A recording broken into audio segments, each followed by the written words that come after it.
성도 여러분 반갑습니다. 수요기도에 나오신 우리 모든 성도님 환영합니다. 여러분들 얼굴 보니까 너무나 기분이 좋고 또 감사하고 참 뭐라고 형용할 수 없는 그런 마음의 기쁨이 있습니다. 이 시간 우리 함께 말씀을 보도록 하겠습니다. 오늘 하나님 말씀 창세기 11장 1절에서 9절 말씀입니다. 창세기 11장 1절에서 9절 말씀 우리 한 절씩 교독하도록 하겠습니다. 처음에 세상에는 언어가 하나뿐이어서 모두가 같은 말을 썼다. 사람들이 동쪽에서 이동하여 오다가 시날 땅 한 들판에 이르러서 거기에 자리를 잡았다. 그들은 서로 말하였다. 자, 벽돌을 빚어서 단단히 구워내자. 사람들은 돌 대신에 벽돌을 쓰고 흙 대신에 역청을 썼다. 그들은 또 말하였다. 자, 도시를 세우고 그 안에 탑을 쌓고서 탑 꼭대기가 하늘에 닿게 하여 우리의 이름을 날리고 온 땅 위에 흩어지지 않게 하자. 주님께서 사람들이 짓고 있는 도시와 탑을 보려고 내려오셨다. 주님께서 말씀하셨다. 보아라, 만일 사람들이 같은 말을 쓰는 한 백성으로서 이런 일을 하기 시작하였으니 이제 그들은 하고자 하는 것은 무엇이든지 하지 못할 일이 없을 것이다. 자, 우리가 내려가서 그들이 거기에서 하는 말을 뒤섞어서 그들이 서로 알아듣지 못하게 하자. 주님께서 거기에서 그들을 온 땅으로 흩으셨다. 그래서 그들은 도시 세우는 일을 그만두었다. 우리 함께 읽겠습니다. 주님께서 거기에서 온 세상의 말을 뒤섞으셨다고 하여 사람들은 그곳의 이름을 바벨이라고 한다. 주님께서 거기에서 사람들을 온 땅에 흩으셨다. 아멘. 여러분, 오늘 말씀을 나누기 전에 우리 8월 18일 날 수요 기도회 때 함께 나누었던 그런 내용들을 좀 다시 한번 되새기기를 원합니다. 창세기 6장과 이제 9장 말씀을 가지고 그때 죄에 대해서 반응하시는 이 하나님의 모습에 대해서 우리가 좀 정리를 해봤습니다. 세 가지로 좀 정리를 했는데 그 중에 한 가지가 첫 번째로 하나님은 세상을 심판하시는데 그것을 분노로만 심판한 것이 아니라 그 이전에 지극한 슬픔으로 그 심판을 준비하신다. 이것을 우리가 먼저 살펴봤습니다. 또 하나는 하나님이 진노 가운데 이 노아와 가족들에게 은혜를 베푸시는 모습, 그것을 우리가 살펴보았습니다. 그 가운데 우리가 두 가지 원리가 더 존재하는데 하나는 이 공의와 사랑 가운데 또 공의와 은혜 가운데 굳이 순서를 나누자면 하나님의 은혜가 하나님의 사랑이 공의보다 먼저 온다라는 사실. 왜냐하면 하나님께서 우리의 죄성을 아시기 때문에 공의를 앞세우면 우리가 존재조차 할 수 없는 그런 어려움이 있기 때문에 하나님은 하나님의 은혜와 사랑을 먼저 베푸시는 그 모습을 우리가 살펴보았습니다. 또 하나는 하나님이 노아와 맺은 언약을 통해서 노아뿐만 아니라 노아의 가족들까지도 구원하시는 모습, 그것을 우리가 기억을 했으면 합니다. 마지막으로 하나님은 거기서 그치는 것이 아니라 하나님이 죄에 대한 반응으로는 노아와 그 가족들에게 하나님의 나라를 이룰 수 있는 언약, 사명을 새롭게 허락하시는 것. 그래서 죄는 죄로 끝나는 것이 아니라 우리가 사명의 자리까지 나아가야 하는 것이 하나님께서 원하시는 것이다. 이렇게 이야기를 했습니다. 오늘은 여러분, 오늘 본문을 통해서는 우리가 우리 인생을 리셋시키시는 하나님, 새롭게 하시는 하나님, 그 하나님에 대해서 우리가 좀 묵상하고 우리의 기도의 힘을 거기서 얻고자 합니다. 여러분은 살아오시면서 이 인생 가운데 여러분의 삶 속에서 내 인생의 그 순간, 그때 내가 참 크게 잘못 생각했구나. 내가 만약에 그 순간 그때로 돌아간다면 그렇게 잘못된 판단, 잘못된 결정, 잘못된 행동을 하지 않았을 텐데 라고 생각하는 그런 순간들이 있으십니까? 없다면 정말 여러분들께서는 흠도 티도 없이 천사처럼 하나님이 기뻐하시는 삶을 살아오셨구나, 그렇게 격려를 해드리고 싶습니다. 근데 여러분, 저는 여러분들과 좀 다르게 종종 그렇게 생각나는 그런 순간들이 있습니다. 제가 만약에 그때로 돌아간다면, 제가 만약에 그 순간으로 돌아간다면 그럴 땐 판단하지 않고 또 잘못된 그런 판단을 하지 않고 정직하고 순결하게 판단하고 행동하고 싶은 그런 때가 있습니다. 그런 때 가운데 하나가 생각나는 것이 제가 이제 대학을 복학하고 2학년으로 올라갈 때 그 즈음이었습니다. 제가 이제 서울로 올라오면서 처음에 이제 하숙 생활을 했습니다. 하숙 생활. 서울 물정을 모르는 이 촌놈이니까 하숙 생활을 했습니다. 근데 하숙 생활을 하다 보니까 이 경비가 좀 아까워 보이는 거예요. 그래서 그 경비를 아끼려고, 생활비를 아끼려고 마음 맞는 친구와 함께 자취를 시작했습니다. 그래서 이 짐을 옮겨야 되지 않습니까? 이 하숙방에서 이 자취집으로 짐을 옮기기 시작했습니다. 근데 그 하숙집에 창고가 있었는데 그 창고에 제가 두었던 좀 짐들이 있어가지고 그 하숙집 창고에 있는 짐들을 리어카를 빌려가지고 친구와 함께 자취집으로 옮겨야 되는 그런 날이 있었습니다. 근데 여러분, 그 하숙집에서 그렇게 창고에서 자취집으로 짐을 옮기는데 제 눈에 이 먼지가 하얗게 쌓여있는 그런 밥솥 하나가 제 눈에 들어왔습니다. 이 하나님께서 좀 특별하게 제 인생 가운데 이 밥솥이 좀 특별하게 몇 번 의미를 주시는 그런 때가 있는데 이때도 그랬습니다. 이 한 구석에 이 전기밥솥이, 조그만 전기밥솥이 먼지를 이렇게 뒤집어 쓰고 있었습니다. 근데 그 전기밥솥은 제 게 아니었습니다. 제 것이 아니라 주인을 알 수 없는 그런 전기밥솥이었습니다. 근데 왠지 이렇게 먼지가 뽀얗게 쌓이는 걸 보니까 주인이 없는 그런 밥솥이 아닐까라는 생각이 저에게 들었습니다. 아마 그 하숙집을, 제가 묵고 있던 그런 하숙집을 거쳐갔던 이 많은 이 하숙생들 중에 주인이 있지 않았을까라고 생각을 했습니다. 그래서 저는 제 편의상 그런 사람들 중에 한 사람이 놓고 갔겠거니 그렇게 생각을 했던 거죠. 그래서 오래되고 이제 먼지가 쌓였지만 제 눈에는 그 밥솥이 보암직도 하고 밥도 잘 함직도 한 그런 밥솥으로 보였습니다. 그리고 자취를 하려면 여러분 그냥 할 수가 있습니까? 밥솥이 필요하죠. 그래서 제 친구도 마침 밥솥이 없는 상황이었기 때문에 제가 그 밥솥을 제 품에 안았습니다. 그리고 리어카에 그 밥솥을 실었습니다. 근데 여러분, 그것이 제가 두고 후회하게 만드는 저의 큰 실수가 되었습니다. 사실은 제가 그 밥솥을 가져가려면 어떻게 해야겠습니까, 여러분?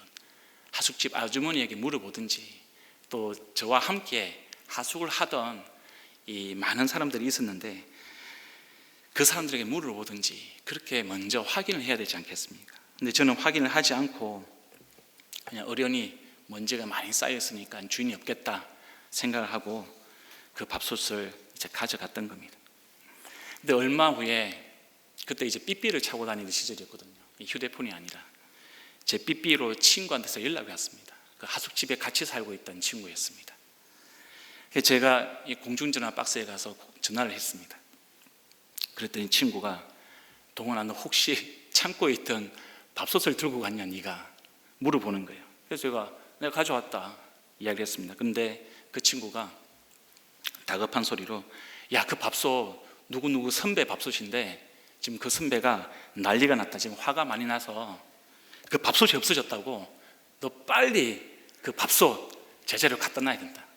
이렇게 이야기해 주는 겁니다. 그래서 제가 바로 그 밥솥을 돌려주러 갔습니다. 선배가 계시더라고요.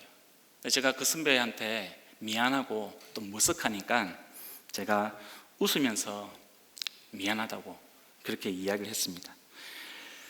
제가 오래된 밥솥이고 또 먼지가 많아서 제가 가져갔다고 이렇게 이야기했습니다.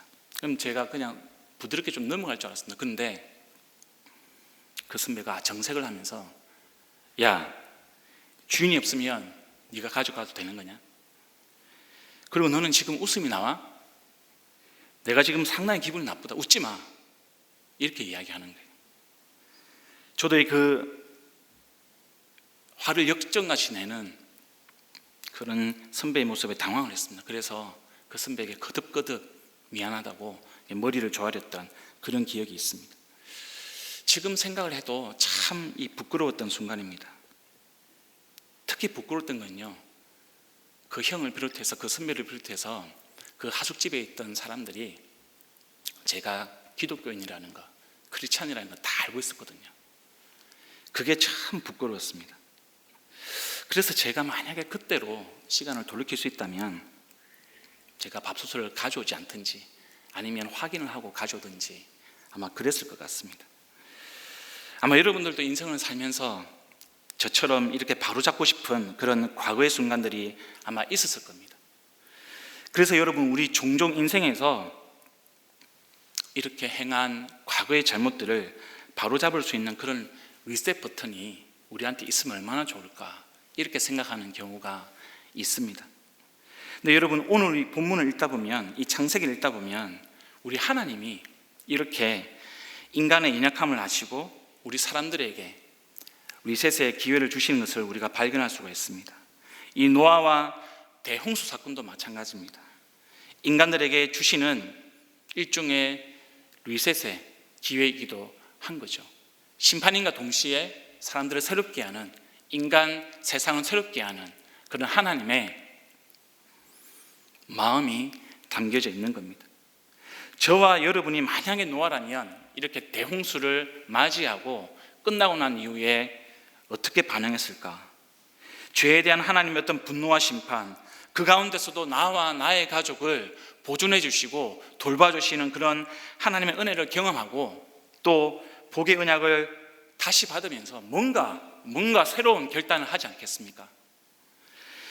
아마 노아와 그 가족들도 처음에는 분명히 그랬을 겁니다. 하나님께서 대홍수를 다 마치시고 끝나고 육지 생활을 시작했을 때 그들의 마음은 새로웠을 겁니다. 하나님의 복을 주시고 그 복을 붙들고 내가 살아가야겠다, 이런 생각을 했을 겁니다. 그런데 안타깝게도 그런 새로운 결단도 잠시, 노아의 모습이 어땠습니까, 여러분? 술이 만취가 돼가지고 인사불성이 되는 모습을 성경은 기록을 하고 있습니다. 노아의 아들은 어떻습니까? 그 함은 자기 아버지의 잘못과 그 실수를 지혜롭게 해결하지 못하고 자기 형제들에게 자기 아버지의 수치를, 부끄러움을, 죄를 그대로 드러내는, 그리고 조롱하고 더 수치스럽게 만드는 그런 죄를 범하기 시작했습니다. 뿐만 아니라 성경은 노아의 그 자손들이 해를 거듭할수록, 세대를 거듭할수록 타락하는 모습을 보여주고 있습니다. 인간들이 스스로 높아지고요, 아담과 하와가 지었던 죄를 반복해서 짓는 모습, 그 모습을 오늘 본문에서도 볼 수가 있는 겁니다. 바로 하나님의 자리에 인간들이 앉아버리는 그런 죄를 우리가 오늘도 보고 있는 것입니다. 여러분, 11장 1절에서 4절을 다시 한번 떠올려 보시면 2절은 이렇게 되어 있습니다. 사람들이 동쪽에서 이동을 했다, 이렇게 기록이 되어 있습니다. 이것은 가인이 하나님을 떠나서 에덴 동쪽으로 갔다라는 그 사건을 우리로 하여금 떠올리게 합니다. 그래서 주석가들은 지금 노아의 자손들이 이렇게 동쪽으로 이동한 것에 대해서 하나님으로부터 영적으로, 물리적으로 멀어진 것이다, 이렇게 해석을 합니다. 3절과 4절을 보시면 사람들은 이제 돌 대신 벽돌로, 또 흙 대신 역청을 만들어서 사용을 했다, 이렇게 기록을 하고 있습니다. 역청이라는 게 여러분 타르죠, 타르. 이렇게 접착력이 우수한 그런 물질을 가지고 튼튼하게 건물을 세울 수 있는 그런 재료입니다, 재료. 그 재료들을 가지고 그들은 도시를 세우기 시작했습니다. 이때 도시는 성이었습니다, 성. 그런 성벽을 쌓고 탑을 쌓았습니다. 여러분, 이 벽돌을 만들고 또 흙이 아닌 역청을 가지고 견고하게 건물을 세우는 것, 그거 자체가 나쁜 겁니까? 그거 자체가 잘못된 겁니까? 아니요, 그렇지 않습니다. 우리가 벽돌을 사용해서 튼튼하게 도시의 성을 쌓고 우리가 탑을 쌓는 것은 어떤 인간 문명의 기술적인 그런 진보를 이야기하는 거죠. 그것 자체가 나쁜 것이 아닙니다. 고도의 어떤 인간 사회의 발전을 우리가 엿볼 수가 있는 것이죠. 그런데 여러분, 뭐가 문제입니까? 그것이 무엇이 잘못되었다라고 지금 성경은 이야기를 하고 있습니까? 우리가 지금 오늘 표현에서, 오늘 성경 기록에서 서로 말했다라는 표현이 나옵니다. 이것이 우리 인간의 잘못을 나타내는 단서를 가지고 있습니다. 그들은 도시를 세웠습니다. 그들은 탑을 높이 쌓았습니다. 하지만 그것은 하나님하고 아무런 상관이 없다는 것, 그것이 문제였습니다. 그것은 하나님의 뜻이 아니었고요. 그들은 하나님께 묻지도 않았습니다. 그냥 서로 이야기했을 뿐입니다. 내가 성을 쌓고 내가 도시를 세우고 내가 탑을 세우는 것, 그것이 하나님의 뜻인지 아닌지 그들은 관심이 없었습니다. 그들은 내가 세우고 싶으면 그냥 세웠습니다. 내가 쌓고 싶으면 그냥 쌓았습니다. 하나님의 뜻과 아무런 상관없이 그렇게 살았습니다. 그것이 그들의 문제였습니다. 그들의 마음에는 조금도 하나님이 비집고 들어갈 틈이 전혀 없었던 모습, 그것을 오늘 본문이 보여주고 있는 겁니다. 특별히 여러분, 오늘 본문에서는 탑 꼭대기가 하늘에 닿게 하겠다, 이렇게 표현을 하고 있습니다. 여러분, 이 하늘이라는 단어, 이 단어는요, 오늘날 우리가 생각하는 그런 하늘과 다릅니다. 오늘도 아마 여러분 교회로 오시면서 파란 하늘을 보셨을 겁니다. 우리가 눈으로 보는 그런 파란 하늘, 그런 파란 하늘을 이야기하는 것이 아니라 이 시대의 하늘은 하나님께서 계시는 곳, 바로 천국을 의미합니다. 이것이 무엇을 의미합니까? 바로 하나님처럼 되고 싶어하는, 하나님처럼 높아지고 싶어하는 그런 인간의 욕망, 죄의 뿌리를 우리가 보여주고 있는 것이죠. 이런 인간의 욕망, 죄의 뿌리는 본문에서 우리 이름을 날리고 또 온 땅 위에 흩어지지 않게 하자, 이런 표현에서 더 확신해집니다. 여러분, 지금 이름을 날리는 주체가 누구죠? 지금 이 사람들이 이름을 날리고 싶어 하는데 그 주체가 누구냐는 겁니다. 바로 자기 자신들이죠. 하나님이 아니라 자기 자신들. 바로 자기 자신이 나의 이름을 한번 날려보자, 유명해보자, 내 이름을 알려보자, 이렇게 생각을 하고 있는 겁니다. 이들의 목적은 하나님의 영광이 아니었습니다. 이들의 목적은 인간의 영광이었습니다. 자기 자신의 영광이었습니다. 교만하고 오만한 모습이죠. 또 본문은 온 땅 위에 흩어지지 않게 하자, 사람들이 이렇게 이야기했다고 기록을 하고 있습니다. 여러분, 똘똘 뭉쳐서 강한 사회를 만드는 것, 그것은 우리 인간이 가지고 있는 목적인 것이죠. 본연에 가지고 있는 그런 생존 본능입니다. 근데 여러분, 그런 생존 본능에 따라만 살아가는 것은 하나님의 바라시는 것이 아닙니다. 하나님은 우리에게 축복하시면서, 복을 주시면서, 언약을 세우시면서 땅에 충만하라고 이야기했습니다. 그 이야기는 너희들끼리만 똘똘 뭉쳐서 너희들이 원하는 세상을 만드는 것이 아니라 나의 뜻에 따라서 세상에 흩어져 온 세상을 하나님의 나라, 나의 나라로 만드는 것에 너희들이 헌신하고 살아가야 한다, 이것을 말씀하셨는데, 인간들은 그 하나님의 말씀, 그 하나님의 뜻에 불순종하기 시작한 것입니다. 하나님의 나라를 건설하고 하나님의 나라를 세우고 하나님의 나라를 꿈꾸기보다는 자신들이 바라는 강력한 통치력이 우수하고 센 그런 나라를 원했던 겁니다. 자기들이 보기에 강력한 나라, 그 나라를 위해서 그들은 도시를 세우고 탑을 쌓기 시작한 것입니다. 여러분, 이 사람들의 모습, 이 사람들의 모습이 저와 여러분하고는 아무런 상관이 없는 모습일까요? 그렇지 않습니다. 이 사람들의 모습은 우리 자신들의 모습을 돌이켜 보게 합니다. 왜냐하면 우리가 이렇게 살아가는 모습이 너무나 많기 때문입니다. 저와 여러분의 모습을 한번 생각해 보십시오. 우리가 하나님을 믿는다고 하면서 얼마나 우리 자신을 위해서 살아오고, 얼마나 많은 에너지를 우리 스스로의 이름을 날리고 또 우리의 꿈꾸는, 내가 붙들고 싶고 내가 소유하고 싶고 내가 가지고 싶어하는, 내가 이루고 싶어하는 것을 위해서 살아왔는지. 특별히 여러분, 이 사람들은요, 하나님을 모르는 사람들이 아니었습니다. 하나님을 모르는 사람들이야 하면 그렇게 살아갈 수도 있겠지 라고 생각할 수 있겠지만, 이들은 하나님을 모르는 사람들이 아니었습니다. 노아의 자손들이었습니다. 노아의 후손들이었습니다. 그들은 하나님의 언약을 알고 있는 사람들이었습니다. 그럼에도 불구하고 그들은 하나님과 아무런 상관없이 자신들의 이름을 위해서 자신들의 왕국을 세우는데 온갖 에너지를 낭비했던 그런 사람들이었습니다. 저와 여러분의 모습을 다시 한번 반추하기를 원합니다. 오늘 본문 속 사람들과 정말 다르게 우리가 하나님의 뜻을 따라서 살아왔는지, 하나님의 영광을 위해서 매 순간순간 겸손하게 그분의 뜻을 따라 순종하면서 살아왔는지 우리 한번 돌이켜보기를 원합니다. 정말 그렇게 살았다면 진심으로 존경을 표합니다.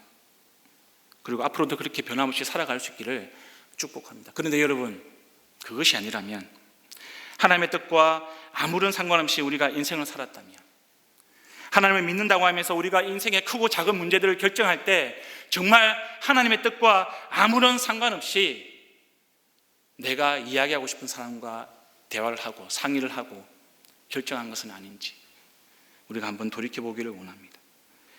우리가 세워왔던 우리 인생의 도시와 탑들이 무엇인지를 한번 생각하기를 원합니다. 정말 그것이 하나님의 뜻을 묻고 하나님의 뜻을 따라서 세워온 것인지 우리가 한번 돌이켜보기를 원하는 겁니다. 우리의 가족들, 우리의 자녀들을 한번 생각해 보십시오. 우리의 자녀들을 양육할 때 정말 우리가 하나님의 뜻에 따라서 네가 하나님의 영광을 위해서 살아가야 한다라고 그렇게 이야기하면서, 혹은 반대로 세상의 가치에 따라서 그렇게 양육한 것은 아닌지, 우리가 표리부동한 사람처럼 말로는, 입술로는 하나님의 뜻을 이야기하면서 정작 우리 자녀들이 보는 우리 부모의 모습은 세상의 가치를 따라가는 세상의 부모들과 전혀 다를 바가 없는 그런 모습은 아니었는지 우리가 한번 돌아보기를 원하는 것입니다. 우리가 이런 모습이 있었다면, 우리가 쌓았던 도시와 우리가 세웠던 그런 성들이 이런 모습이었다면 우리가 이 시간 회개하기를 정말 원합니다. 그리고 우리가 그 길에서 돌이켜서 정말 하나님, 내가 쌓고 있는 성과 내가 세우고 있는 탑이 하나님이 원하시는 탑이 될 수 있도록 도와주십시오. 정말로 내가 그렇게 살아갈 수 있도록 도와주십시오라고 우리가 기도하는 시간이 되기를 원합니다. 또 하나 여러분, 오늘 본문에서 우리가 익히 새겨야 하는 것은요, 우리가 하나님께서 땅에 충만하라고 부르신 그 부르심을 오늘 본문에서도 우리가 발견해야 된다는 겁니다. 이 사람들은 땅에 충만하지 못한 사람들이었습니다. 이 사람들은 흩어지지 않고요, 자기들끼리 똘똘 뭉쳐서 자신들의 왕국을 만들고 싶어 했던 사람들입니다. 이 사람들은 하나님께서 본인들에게 주셨던 그런 선교적인 사명을 새까맣게 잊어버리고 있었던 사람입니다. 그런데 하나님은 우리에게 그냥 육체적인 번성, 어떤 물질적인 번영만을 이루라고 땅에 충만하라 이렇게 이야기한 것이 아니십니다. 그냥 우리 믿는 사람들끼리만 모여서 우리들만의 왕국을 견고하게 세우라고 우리를 지금 교회로 부르신 것이 아니라는 것을 우리가 새겨야 하는 것입니다. 우리는요, 하나님이 이루시겠다고 하는 그런 하나님의 언약을 가지고 하나님의 통치가 이루어지지 않는 곳으로 가서 땅에 충만하게 복음을 전파하고 하나님의 나라를 세우는 사람들입니다. 그것이 저와 여러분의 정체성입니다.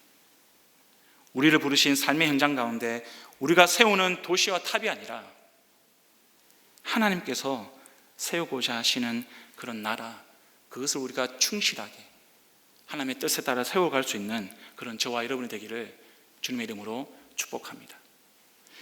이 시간 여러분, 우리가 함께 또 고민해 보아야 할 그런 부분이 있습니다. 그것은 5절인데요, 우리 한번 보겠습니다. 주님께서 사람들이 짓고 있는 도시와 탑을 보려고 내려오셨다, 이렇게 되어 있습니다. 여러분, 하나님이 내려오셨습니다. 무엇을 보러 내려오셨습니까? 도시와 탑을 보시려고 내려오셨어요. 하나님은 우리가 하는 일에 참 관심이 많으십니다. 저와 여러분에게 너무나 관심이 많으세요. 여러분의 꿈과 여러분이 갖고 싶어하는 그런 욕망에 대해서 하나님은 관심이 많으십니다. 우리가 뭘 갖고 싶어하는지, 우리가 뭘 꿈꾸는지, 우리가 무엇에 관심을 두고 하는지 하나님은 굉장히 관심이 많으십니다. 그리고 내려오셨습니다. 우리 삶의 현장에 임재하십니다. 우리를 주목하시고 우리와 함께 하시기 위해서 내려오십니다. 근데 정작 여러분, 내려오시는 하나님이 보셨는데 우리가 하고 있는 일이 하나님과 아무런 상관이 없고 우리가 에너지를 쏟고 있는 일이 하나님이 바라시는 일이 아니라면 그것이 얼마나 슬프고 참담한 일이 되겠습니까? 하나님께서 이런 우리의 모습을 보신다면 하나님의 마음이 어떻겠습니까, 여러분? 사실 여러분, 우리 인간이 아무리 높은 탑을 쌓고 아무리 좋은 성을 세운다 한들 그게 하나님 보시기에 유의미한 것이 되겠습니까? 사실 우리가 아무리 강한 도시를 만들고 아무리 높은 탑을 쌓아도 하나님 보시기에는 먼지와 같이 하찮은 것이죠. 그럼에도 불구하고 하나님께서 굳이 내려오셔서 우리가 쌓는 도시와 우리가 세우는 그런 탑이 어떤 것인지 보신 이유가 뭡니까? 그것은 우리로 하여금 돌이키게 하기 위해서, 우리에게 관심을 가지시고 더 이상 그렇게 살게 하지 않기 위해서 내려오시는 것이죠. 함께 하시는 것이죠. 함께 하시는 하나님이 왜 우리와 함께 하시는지 우리가 명확하게 인식을 해야 되는 겁니다. 사실 이렇게 했을 때 하나님께서는 사람들에게 실망한 나머지 또다시 대홍수와 같은 그런 재앙으로 인간들을 벌하실 수가 있었습니다. 하나님이 그것을 못하셔서 그런 것이 아니라요, 하나님은 다시 한번 인간들에게 그런 대재앙을 내릴 수 있었습니다. 근데 하나님은 그렇게 하지 않으시고 이번에는 다른 방식으로 해결해 가십니다. 그것은 사람들의 말을 뒤섞어서 서로 알아듣지 못하게 한 다음에 사방으로 흩어버리셨습니다. 더 이상 죄를 짓지 못하는 방법들을 쓰시는 것이죠. 죄의 확산을 늦추시기 위해서 하나님이 역사하시는 모습을 보여주고 계시는 겁니다. 근데 여러분, 이런 심판 가운데 하나님의 긍휼과 자비가 녹아져 있다는 것을 우리가 잊어서는 안 됩니다. 대재앙 가운데 홍수를 통해서 심판하셨던 하나님께서 노아와 그 가족들을 구원해 주신 것처럼 동일하게 오늘 이 사건에서도 하나님께서는 인간들을 멸할 수 있음에도 불구하고 그렇게 하지 않으시고 다시 한번 기회를 주고 계시는 하나님의 자비와 긍휼과 사랑을 우리가 볼 수 있어야 되는 겁니다. 아담과 하와가 에덴에서 추방되었지만 하나님은 자비를 베푸셨습니다. 그들에게 옷을 입히시고 사단의 권세가 그들을 상하지 못하게 하겠다고 약속을 해 주셨습니다. 아벨을 죽인 가인도 하나님의 심판을 받았습니다. 하지만 은혜를 주셔서 가인에게 생명의 표를 허락해 주십니다. 대홍수가 났지만 노아와 그 가족들을 구원해 주셨습니다. 그리고 높은 탑을 쌓고 도시의 성벽을 쌓는 사람들에게 다시 한번 인생을 새롭게 할 수 있는 그런 기회를 오늘도 주시고 있는 모습을 우리가 보고 있는 것입니다. 공의의 하나님이십니다. 심판을 베푸십니다. 그런데 여러분, 하나님은 자비와 은혜를 동시에 베푸시는 분입니다. 교만하고 높아지고 불순종하는 백성에 대해서 하나님은 지금 자비와 긍휼을 동시에 베풀고 있다는 겁니다. 히브리서 우리 12장 5절에서 11절 말씀 함께 한번 봤으면 좋겠습니다. 우리 PPT 좀 부탁드리겠습니다. 우리 한 목소리로 한번 읽어보겠습니다. 시작. 또 여러분은 하나님께서 여러분을 향하여 자녀에게 말하듯이 하신 이 권면을 잊었습니다. 내 아들아, 주님의 징계를 가볍게 여기지 말고 그에게 꾸지람을 들을 때에 낙심하지 말아라. 주님께서는 사랑하시는 사람을 징계하시고 받아들이시는 아들마다 채찍질하신다. 징계를 받을 때에 참아내십시오. 하나님께서는 자녀에게 대하시듯이 여러분에게 하십니다. 아버지가 징계하지 않는 자녀가 어디에 있겠습니까? 모든 자녀가 받은 징계를 여러분이 받지 않는다고 하면 여러분은 사생아이지 참 자녀가 아닙니다. 우리가 육신의 아버지도 훈육자로 모시고 공경하거든 하물며 영들의 아버지께 복종하고 살아야 한다는 것은 더더욱 당연한 일이 아니겠습니까? 육신의 아버지는 잠시 동안 자기들의 생각대로 우리를 징계하였지만 하나님께서는 우리를 자기의 거룩하심에 참여하게 하시려고 우리에게 유익이 되도록 징계하십니다. 무릇 징계는 어떤 것이든지 그 당시에는 즐거움이 아니라 괴로움으로 여겨지지만 나중에는 이것으로 훈련받은 사람들에게 정의로운 평화로운 열매를 맺게 합니다. 여러분, 이것이 하나님의 마음입니다. 우리를 당신의 거룩하심에 참여하게 하시려고 우리에게 유익이 되는 징계를 베푸시는 겁니다. 이것이 오늘 본문 사건에서도 그대로 드러나고 있습니다. 문제는 하나님이 아니라 우리 자신입니다. 언제나 문제는 우리 자신에게 있습니다. 지금 하나님은요, 죄가 확산되지 않도록 인간의 언어를 다양하게 섞으셨습니다. 그리고 온 세상에 흩으셨습니다.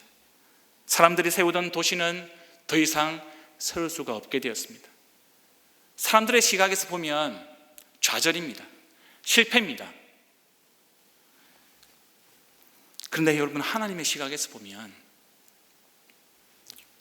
인간들을 새롭게 하시는 리셋입니다. 새로운 역사를 시작하시는 하나님의 손길입니다. 그래서 여러분, 우리가 갖고 싶은 것 가지지 못한다고, 내가 이루고 싶은 것을 이루지 못했다고 좌절하거나 실망할 필요가 없습니다. 실패감을 가질 필요가 없습니다. 하나님 거기에서, 그 자리에서 저와 여러분을 새롭게 하시기 때문입니다. 그것이 하나님의 마음이요, 그것이 하나님의 역사요, 하나님의 손길입니다. 하나님의 목적은 언제나 우리에게 맞춰져 있습니다. 하나님의 시선은 언제나 우리에게 맞춰져 있습니다. 우리에게 남은 것은 하나님께로 돌아가는 것입니다. 우리에게 남은 것은 오직 하나님 한 분만으로 만족하는 겁니다. 그것이 저와 여러분이 갈 길입니다. 그래서 예수님이 오셨습니다. 그래서 예수님이 확고하고 영원한 인생의 전환점, 리셋을 우리에게 주신 겁니다. 그것에 대한 우리의 믿음이 있어야 됩니다. 우리가 실패하고 좌절하고 낙심될 때 우리를 새롭게 하시는 예수 그리스도의 은혜, 그분을 의지해서 우리가 나아가야 되는 거죠. 이 시간 여러분이 가지고 오신 기도 제목 가운데도 마찬가지입니다. 우리가 가지고 있는 고민과 우리가 신음하고 있는 그런 기도 제목들 가운데 필요한 것은 우리의 시선이 아니라 하나님의 시선, 우리가 세우고자 하는 도시가 아니라 하나님의 나라인 것을 우리가 기억을 해야 하는 것입니다. 우리 인생을 완전히 새롭게 하신 예수님을 의지해서 우리가 기도하기를 원합니다. 우리를 새롭게 하신 하나님의 손길, 그 손길을 의지해서 저와 여러분이 쏟으시는 그 기도 가운데 역사하시는 하나님의 나라, 하나님의 꿈을 우리가 품고 기도하기를 소망합니다. 이 시간 그 기도를 통하여서 저와 여러분이 하나님의 나라를 이룰 수 있는 그런 주님의 자녀 되기를 간절히 축복합니다. 이 시간 우리 말씀을 기억하면서 기도하기를 원합니다. 첫 번째로 우리의 연약함과 죄를 회개하기를 원합니다. 하나님께서 우리에게 하나님의 나라를 만들라고 하셨습니다. 우리로 하여금 번성해서 땅에 충만하라고 말씀하셨습니다. 여러분이 살아온 인생을 돌이켜 보십시오. 다시금 새롭게 해야 될 때입니다. 자비의 하나님을 의지해서, 은혜의 하나님을 의지해서 우리가 하나님의 뜻을 이룰 수 있도록, 내 인생, 나의 삶이 하나님이 기뻐하시는 그 일 가운데 쏟음받을 수 있도록 하나님 역사하여 주시옵소서. 우리 간절하게 먼저 말씀을 기억하면서 기도하시겠습니다. 기도합니다.